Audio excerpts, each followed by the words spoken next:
Howdy y'all and welcome back. Alright, so late last week, my homie Brandon came by and we finished putting together his Snowflake, his Rocket Armory Snowflake 80 build. And it is bad to the bone. Because he went with a fully assembled Bravo Company 11.5 inch upper, Bravo Company bolt carrier group and charging handle.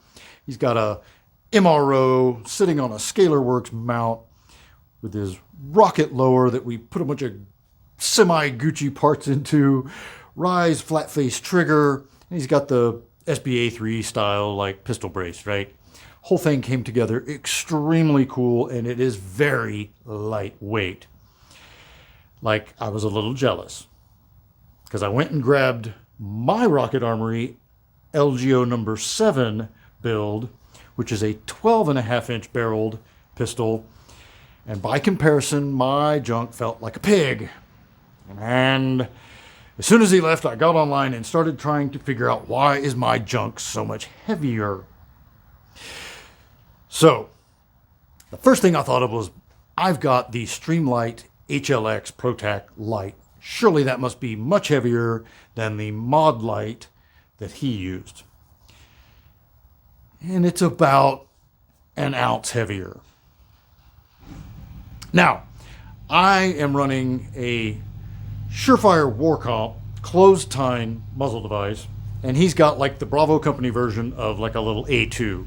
So I'm thinking, that, okay, that's definitely about 0.8 ounces, 0.8 tenths of an ounce heavier. So yes, it is like 8 tenths of an ounce heavier.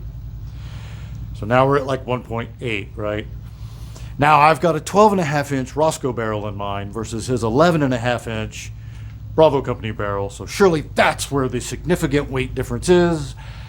And it was about 1 ounce difference. Okay, so now we're at like 2.8 ounces. And it sure felt like more than that, right? And that pretty much left me with the Handguard. So forgive me if you can hear my neighbor riding off on his hog right there. There's America and Texas. So when I put L7 together, it started out life as just a Palmetto State Armory 11.5 inch pistol kit. Like you buy it, they send you the whole kit and you put it together using your own lower. And then I immediately started changing everything about it and was pretty much left with the only Palmetto State anything left on it is the upper receiver and this Handguard. Now the upper receiver, I really don't give a damn because there are only 5 forges, bruh. But the Handguard was a little sus. And so I took the whole damn thing apart because they don't list this anywhere. Like this is like from 2019 or whatever, and they don't list it on, it's not made anymore. So I could not figure out online how much it weighs, and I wanted to know. So I took it all apart, and it's about 12.5 ounces or something like that. So, got to looking around, and the MCMR is in fact much lighter. It's like 9 something. So I'm like, okay. So now we're like all total probably about 6 ounces heavier. It felt like more than that, but I'll buy that. So, anyway, in addition to this whole weight thing, I've also been kind of thinking about, with the new rulings, the new ATF rules, and like even if they let us do a tax stamp for free or something to SBR our pistols, like maybe I'll just make the damn thing a rifle.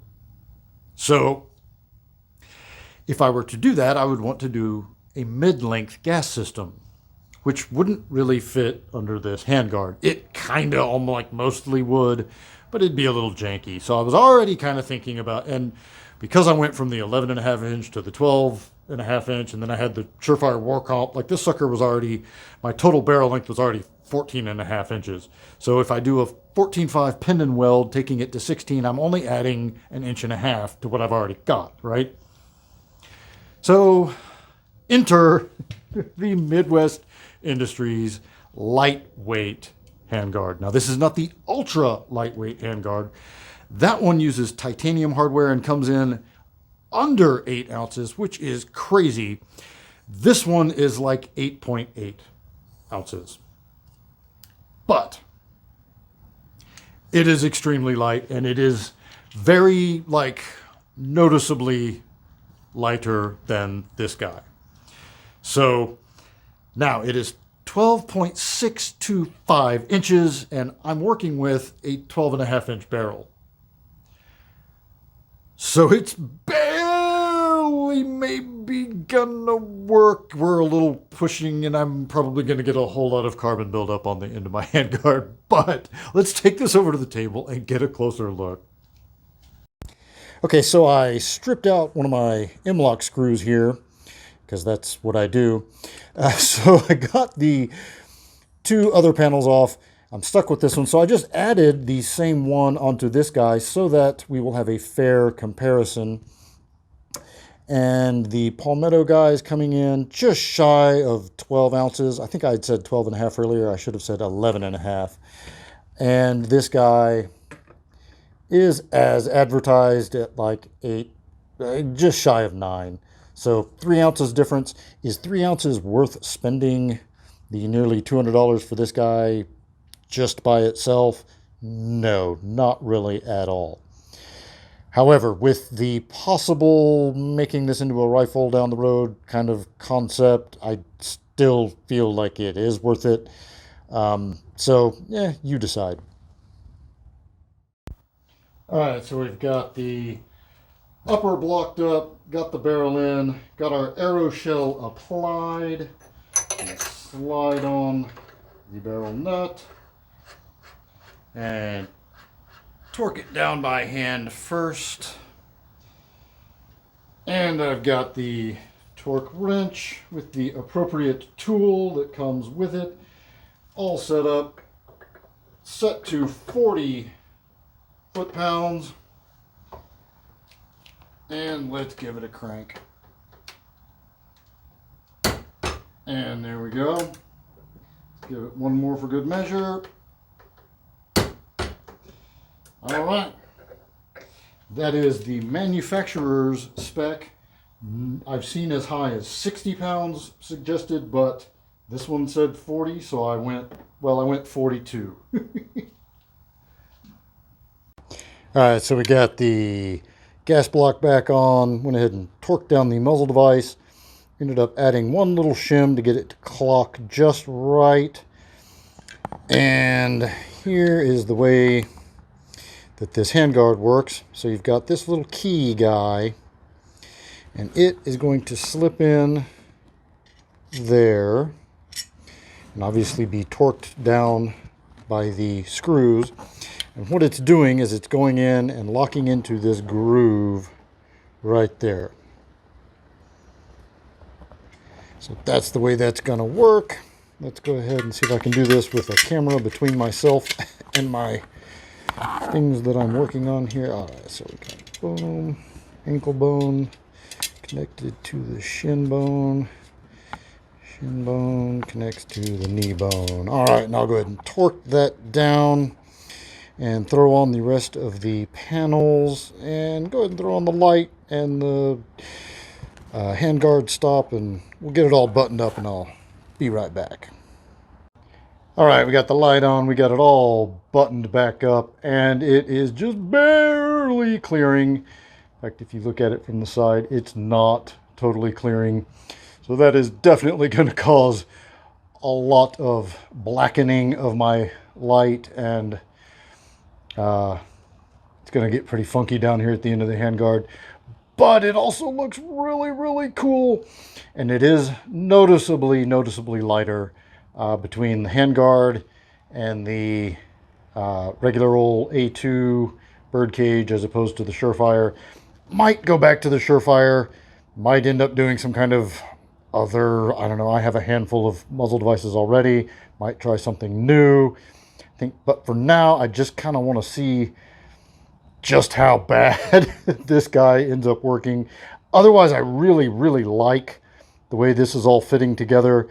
And like I say, I think the eventual plan is to go with a 14.5 Pendon weld Aero Precision with their Epsilon compensator deal. And the way that works is that the comp itself is narrow enough in diameter that you can slide a .750 gas block over it, even though it's pinned. So it doesn't lock you into not being able to change gas blocks or work on it or whatever. So might go that route. It'll kick it to like there. Like it's not adding a whole lot of length, and then I can throw a real stock on it and just call it a rifle. So that is sort of the reasoning behind all of this. If I can get it to all fit into frame, not really, but almost close enough. And went ahead and just added a little bit of color on there, just not all crazy or anything, but just to change it up a little, just for something different. So that's how she looks up close. We'll see you back up top.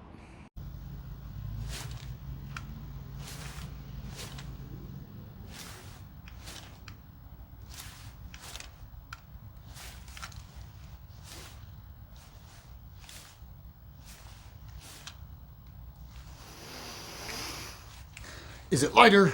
Yes. Is it $200 lighter? Not really. But, like I said, I think I'm on the way to just making this into a rifle. Do that 14.5 pinned and weld deal. It's only going to put it out to about there. And it's 5.56. It's a rifle, you know, kind of caliber. And then what I'll probably do is take all of my pistol parts and that other handguard and stuff and just repurpose them. I have another rocket lower, and maybe go ahead and do that 300 blackout build that I've been saying I was going to do for a couple of years now. So overall, I am happy. We're going to have to see just how much of an absolute mess this makes. I may end up changing out the muzzle, or we'll see. Probably just for the cost of doing another muzzle device, I'll probably just do the whole different barrel. But for now, I'm pretty happy. So, got to get it to the range, see what happens. And until next time, be easy, y'all.